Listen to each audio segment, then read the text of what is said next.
Welcome back to Tide Pod on the YouTube home of TideIllustrated.com. Jack Knowlton, Tony Tsoukalas, back at it. Another game, and a much better game, a much brighter game to recap this week, Tony. For the first time in what feels like forever, we watched a blowout in Bryant-Denny Stadium. Alabama really has not had a game where we've known the outcome really since week 2-3 against Wisconsin. Maybe was the last time, but Alabama takes care of business against a very beaten up Missouri team. They won 34-0 on homecoming. Missouri never really looked like they even had a chance in this game. Particularly, I felt like a big turning point was when their backup quarterback comes in, throws that pick to Malachi Moore, and you thought, oh boy, this could really start to get ugly. And it did for Missouri, which is a good sign for Alabama. And with that in mind, Tony, opening thoughts, obviously, obviously this Missouri team pretty banged up, but it was still a bounce back game. Alabama gets a shutout. What'd you kind of make of it just overall in seeing the Tide finally respond after some adversity?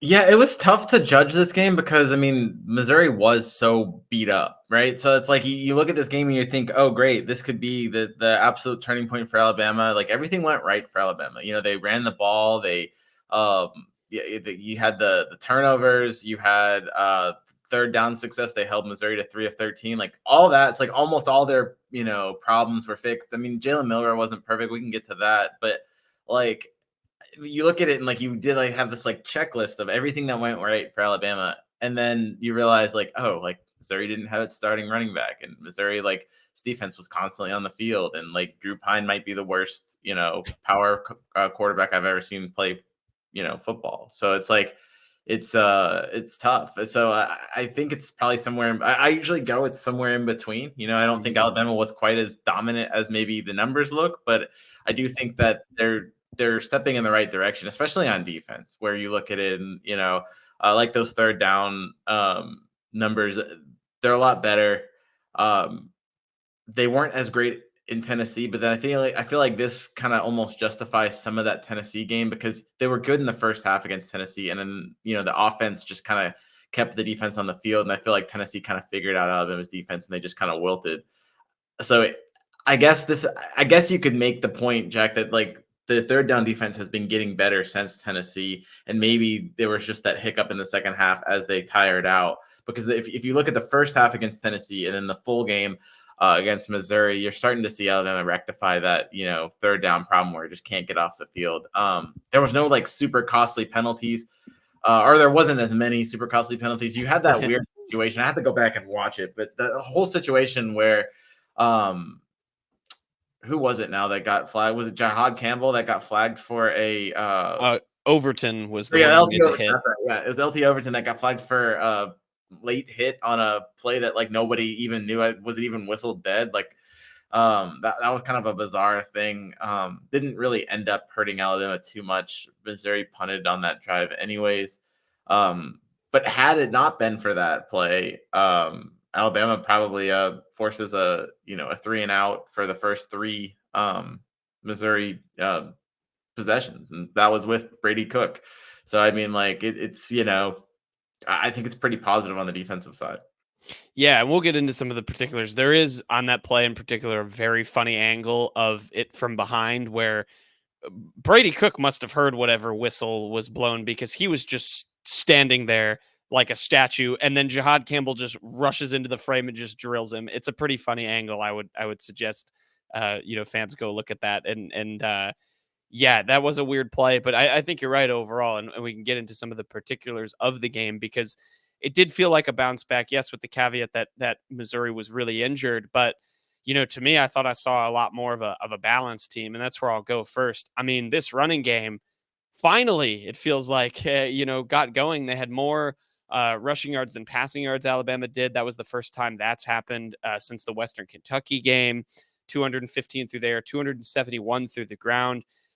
Justice Haynes, 8 carries, 79 yards, a touchdown. He also, I believe, killed a man on one of the runs. I'm not sure if it was Trevez Johnson, Missouri's safety. I do hope he's okay. Never have I seen a player who could have gotten flagged for targeting and still gets run over. That was pretty impressive. DeBoer called the run thunderous. That I think was the highlight, but he was very good. Jam Miller had 2 touchdowns, 11 carries for 48 yards. Jalen Milroe his best game on the ground since Georgia, 11 carries, 50 yards, and a touchdown himself. Richard Young, 3 carries, 63 yards, had the big one after Alabama made That's like all of it that was on all one him, carry. yeah. So, yeah, yeah. Had the big one after the goal line stand. But just what did you think, Tony, of the run game and maybe overall Alabama's kind of offensive balance that they seem to find? Yeah, I was impressed with their dedication to the run game too, because it wasn't working early. And I feel like that's one of the things that Alabama struggled with previously this season, where they'd get stuffed and maybe some of the early drives weren't working, and then they'd venture off from the running game and kind of switch things up. Even at first they were doing a lot of like short passing instead of running, and then the times that they were running the ball, it just wasn't working. And then you kind of like trust the process almost, and it does work, and you get those big runs, and they kind of balance themselves out. I think a big part of why Alabama was able to do that though is because the defense was being so dominant. They were getting Missouri off the field, so you didn't have to worry about giving the ball right back to Missouri if they got stuffed. I mean, you could kind of trust your system and then really wear down Missouri. The other thing too was, I think the offensive line blocked really well. I mean, Tyler Booker was super confident in his performance on the day. They were opening up holes. I think, just the running backs, you look at Justice Haynes, like he had holes. And that's the first thing, when you talk to Justice, the first thing he mentioned was the play calling and the holes and the blocking.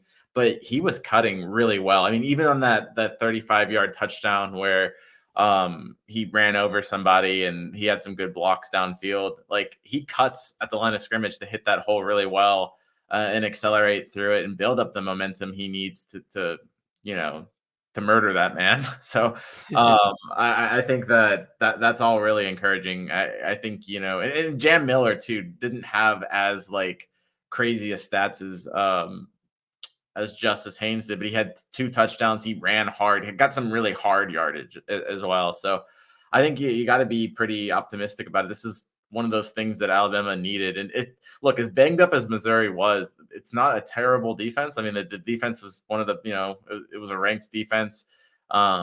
It's no slouch. It is kind of easier to do that against a defense that's constantly on the field and you have no threat of offense on the other way. But I think it was impressive. And you look at, not to look way too ahead, but you look at an LSU team that struggled to stop A&M on the ground. It's pretty encouraging, looking into, a future matchup that could have serious playoff implications as well.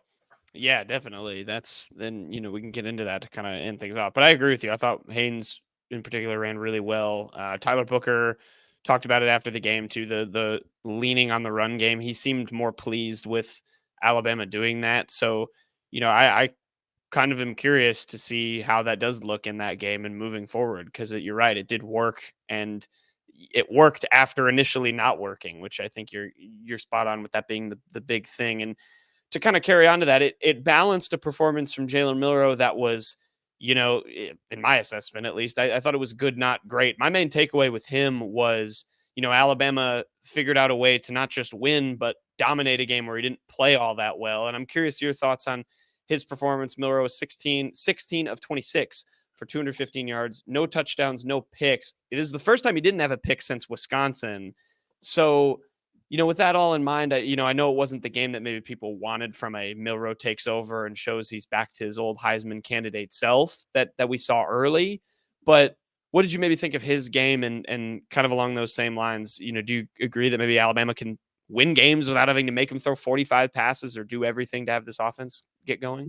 Yeah, I think this is, like I said, it's not a bad defense. So to see that he did this against a pretty decent defense, I think was encouraging. He did miss on a few throws. I mean, his numbers should have been better. And, some of that completion rating or the completion percentage was on very, short, easy throws. That's part of the game, that you gotta be able to deliver those out quickly. And, so he was able to do that. They actually, when they were going short, they really weren't getting a lot of yardage. I think at one point he had it was like 7 of 10 for 30 yards or something. It wasn't, it's something like 3 yards an attempt, but he was able to kind of find some guys. He seems to be building a better chemistry with Jeremy Bernard, which I think is pretty good. And he said that communication was key, so getting on the same page with his receivers. I think some of the positives I'd take from Jalen Milroe is he didn't over rely on Ryan Williams. Ryan Williams did have team high 8 targets, but Jeremy Bernard had 6. 1, 2, 3, 4, 5, 6, 7. Yeah, so he got the ball out to 7 receivers. I think that's encouraging. So he's spreading the ball out a little bit more. That's what you want to see. You're obviously always going to go to Ryan Williams and Jeremy Bernard the most. Those are your two big guys. But it's nice to know that it didn't seem like either of those guys were force fed the ball. Where it did, regardless of what Jamarcus Shepard said last week, it did seem like Alabama was force feeding the ball to Ryan Williams. So I didn't get that vibe. Probably the most important thing from Jalen Milroe is he didn't make any dumb, decisions. He held onto the ball a couple of times that were a little long, and he made some poor throws and where he could have hit an open guy. But he wasn't throwing into coverage. He wasn't trying to force things. He tucked the ball and ran a little bit more. And that's one of the things Kalen DeBoer said is that, that's what makes him special. So he's got to be able to do that. He made a few plays with his feet that like only he could make. I remember that one time where he kind of like looked like he was going to get stopped for a 2-yard loss and then kind of went the other way and ran off to the edge and ended up with a big gain. That's just like what he can do. It's just he can beat people out to the edge. And so they took advantage of that. I think it's baby steps in the right direction. I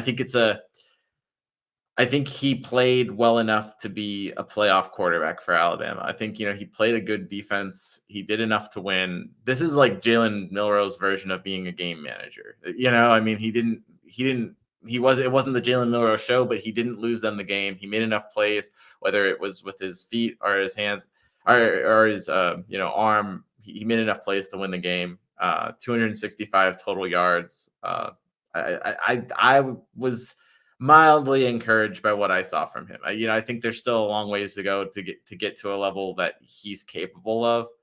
But I don't think I think this should maybe quiet some of the, change of the quarterback kind of talk. He was efficient. He did a decent job. And I think that, there's a lot of encouragement to be taken from his performance. Yeah, I think it'll quell some of the criticism, and it was a good like I'm heading into the bye week now kind of game. So I think I agree. I liked I liked what I saw. I was slightly encouraged by what I saw, and you're right. Like it's gonna have to reach another level again, especially against an LSU team that's much better than Missouri. So you have to see the steps that he continues to take in the bye week. But I agree. I thought the passing distribution was a lot better. It was really refreshing not to see a 19 next to someone's name when it comes to targets. Because you're right, that was pretty absurd. And yeah, it to me they showed they can win a game where, like you said, he just manages it. He doesn't have to be, the hero every single time. And I think there's an important thing too, and it goes back to what you said with some of the penalties and the mistakes. Is I think DeBoer saw still some better signs of Alabama not putting him in difficult situations because his old message has been, it's hard to get the run game established when we have silly penalties. We can't keep taking 12-yard completions off the board because those are what helps settle a quarterback into the game. And if they're getting reversed by penalties, then he's got to be chucking to the sticks on 2nd and 3rd and 20. So it all kind of ties together, I feel like. But, I don't think the panic button is going to be hit as much as it was last week on Milroe in particular.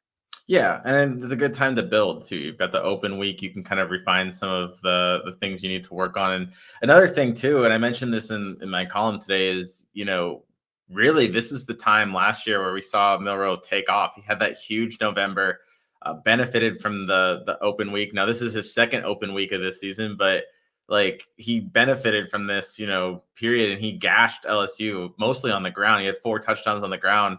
You saw LSU kind of struggle against A&M and containing, a mobile quarterback.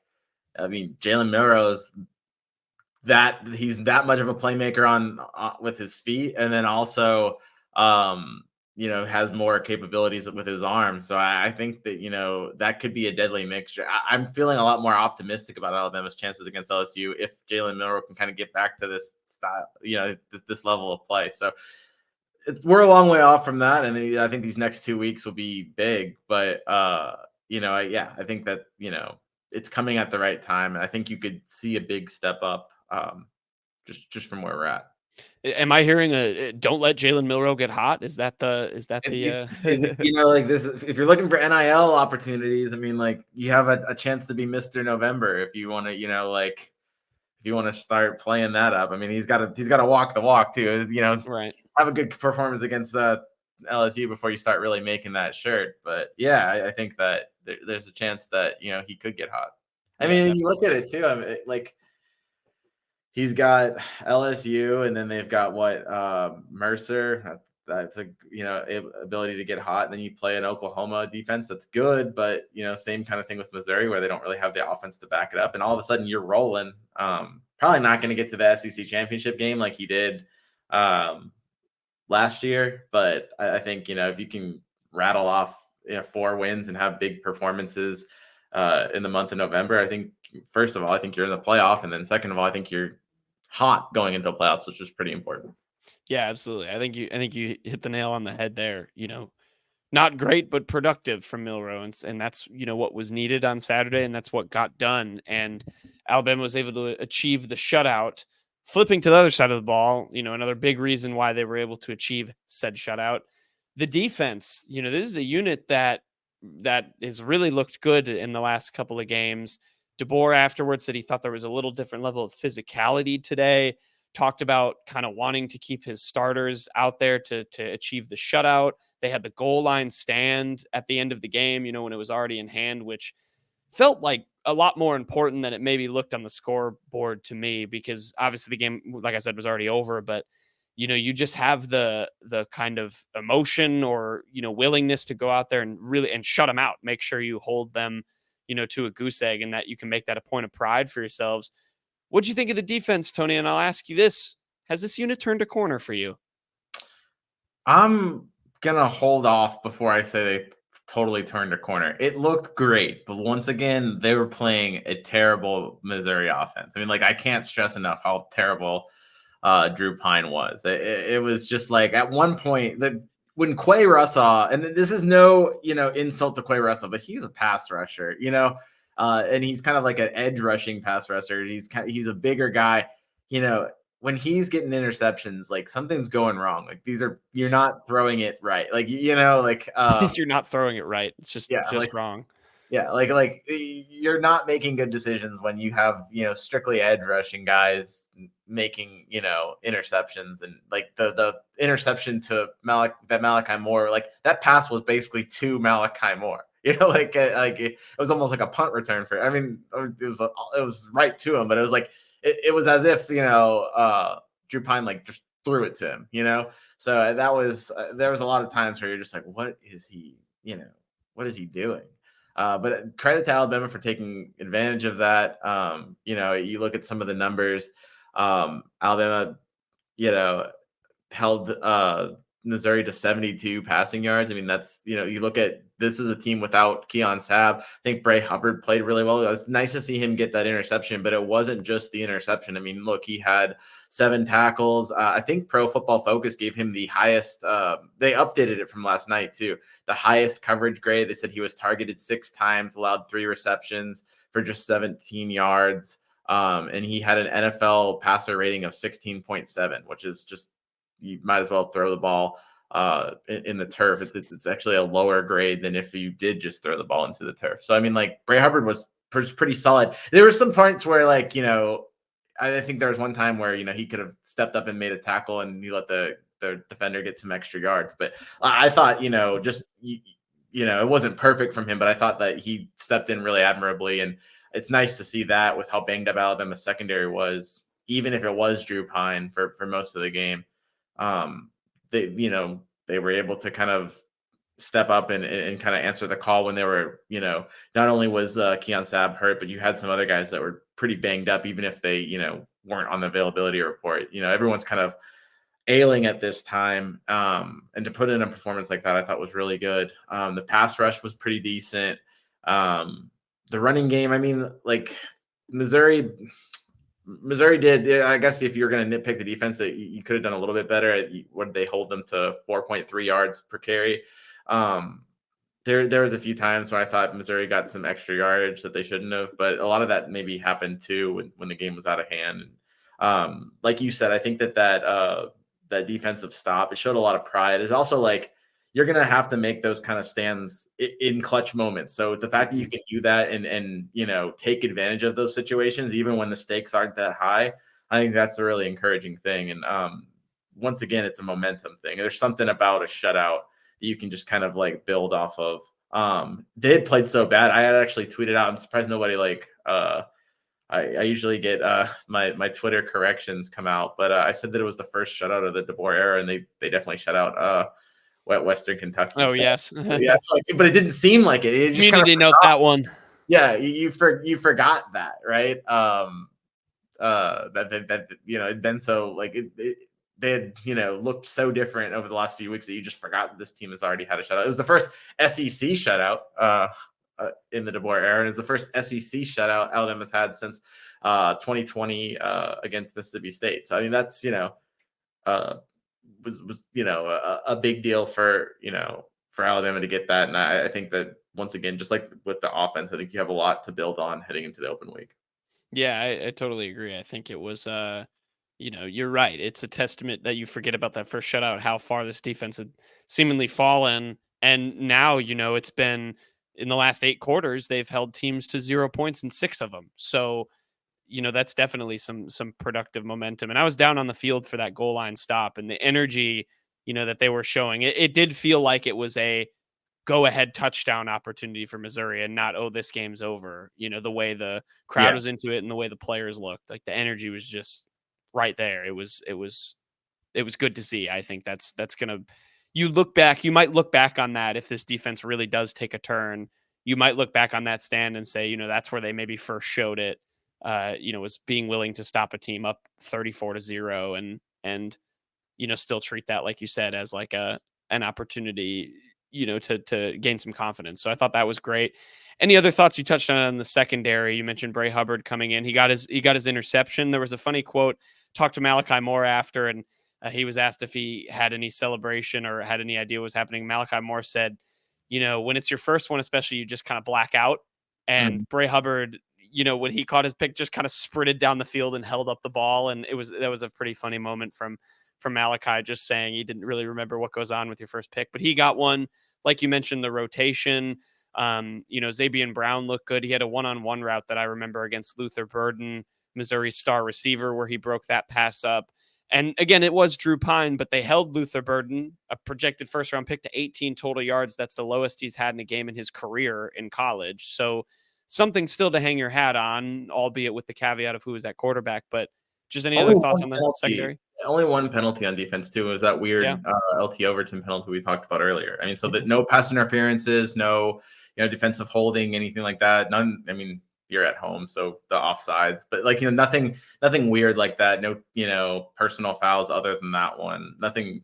I thought that was that those are some things that I know that personal foul did come on a third down, but those are the things that have been like haunting Alabama, just dumb pass interference penalties. And she didn't see that, and I thought that was pretty good too, especially too when you're losing a guy like Keon Sapp, who's a kind of a veteran calming force in the backfield or in the back of the secondary. I think having him gone, but still having a guy like Bray Hubbard, you didn't lose any of the discipline. So yeah, I'm just impressed overall. I think you just speak about the discipline in general, right? Because you didn't have the penalties and you played a full game by denying the shutout. So Alabama just played really mature, and that was good to see because I think mature is not something you would say about the way that this team's played, even when they're doing well. It's so this was like I wouldn't quite call it murder ball, especially since like Missouri was already dead, but like it's the closest Alabama's looked to playing like Alabama football in a while. Yeah, I think that's a great take. And yeah, the DeBoer fit to go back to the beginning of this, DeBoer, the physicality statement that he said they thought they were playing with more, that stood out to me. And then, like you said, it seemed like they're leaning, DeBoer, I think the word he used was there's good vibes when there's turnovers. And, that defense, whether people like it or not, that's their number one thing, is forcing those. And I think, you get the 3 takeaways, offense actually capitalizes on them.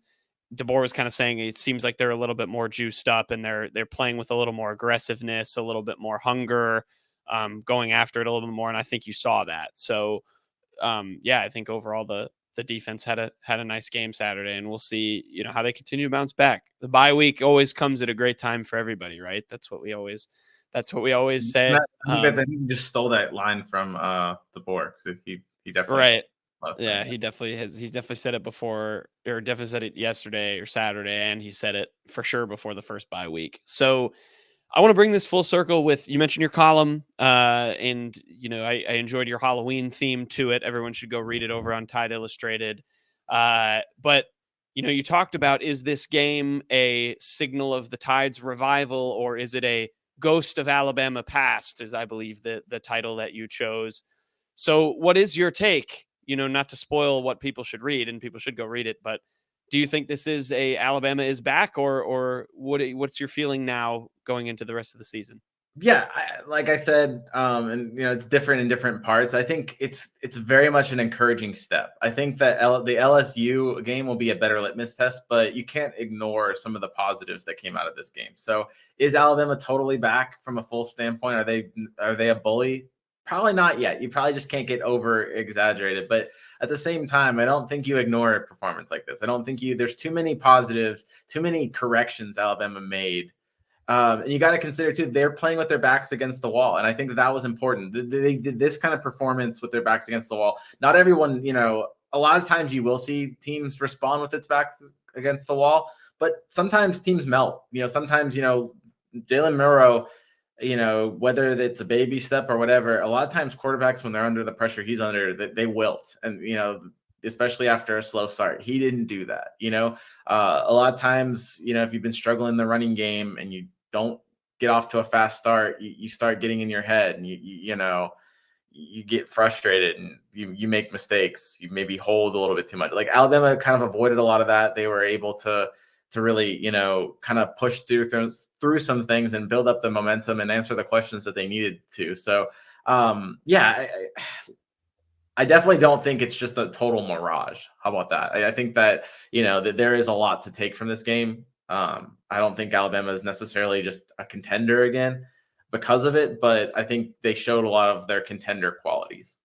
Yeah, I agree. I think DeBoer too did his thing where it wasn't, he's never shown this kind of complacency. He always talks about things they can get better on. But one thing that stuck out to me was he said, to paraphrase, basically, was that not every lesson that they have has to be learned the hard way. There can be stuff Yeah. that you get better at, and not losing to Vanderbilt or playing bad against Tennessee and losing. Like, you can win a game like this and still have plenty to grow from. And that goes back to, like we said, with the mistakes and giving Jalen Milroe more time, receivers running better routes. There's a lot of wide receiver quarterback communication talk that I thought was interesting, that seems to be kind of improving. So there's still a lot of steps, like you said, but I think you're right. I don't think it can be taken as a total mirage. I think this team is, found some comfort, and they're heading into the bye week, and they're going to try and build off of that, and obviously they have no rest, no room for error, can't rest on their laurels. They've got a huge game in a couple of weeks against LSU. We'll find out what time and TV that game is, but looking forward to that one as well.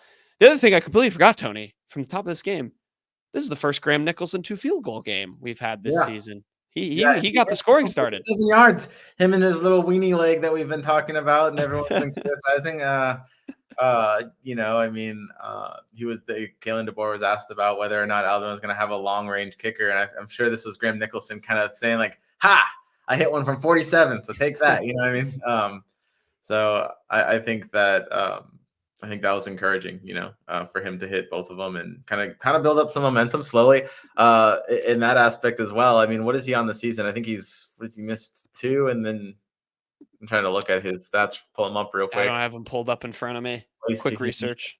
Yeah, he's 4 of 6. So Okay. I think 4 of 6 looks a lot better than 3 of 6. So yeah, he made both of those, and yeah, I mean, look, he was the Lou Groza Award winner for a reason. He hasn't gotten the opportunities that one would think, but I think that showed, especially that 47-yarder. I think it shows, that if they need him to make a kick in Death Valley, you feel better than most kickers would in that situation, or than you would with most kickers in that situation. Right. Yeah, I think it'll be interesting to see how much his volume goes up. But every facet of the game seemed to be clicking here on Saturday as Alabama trounces Missouri 34-0. A battered Tigers team limped out of a Tuscaloosa. Successful homecoming as well for the Crimson Tide. So, yeah, plenty to come. We'll have coverage, obviously, all bye week long as well over on Tide Illustrated. We'll still hear from DeBoer, some assistants, players, all that stuff. Looking forward this bye week, Tony, to flashback to last time to what Lego sets Tyler Booker built, because that's what we found out That's fine. last I time. didn't even think about that, but yeah, we'll see Yeah. what he does with his bye week. He's always an interesting guy for that. Yeah, I definitely want to talk to him and see what he got on. But as you Alabama fans, enjoy the bye week, enjoy the week off of football. It's a little bit of a dud next week. There is Ohio State, Penn State. That's probably the marquee game of the week. But we'll have plenty of coverage for you on Tide Illustrated from the bye week. We'll have an exhibition for basketball as well as we gear up toward that season. So plenty to go subscribe here. We'll have a bye week podcast. Maybe we'll spend a little longer on the 5 games of the week, assuming I actually haven't checked. I don't know how well we each did, so I'll have to look at that and recount it. But we'll be back later. Been picked. Yeah, it could be Yeah. rough. I like to just say, not spoil it, and just check later on in the week and be like, oh, surprise. So we'll check later on, and we'll be back for a podcast later on this week. Until then, enjoy the bye.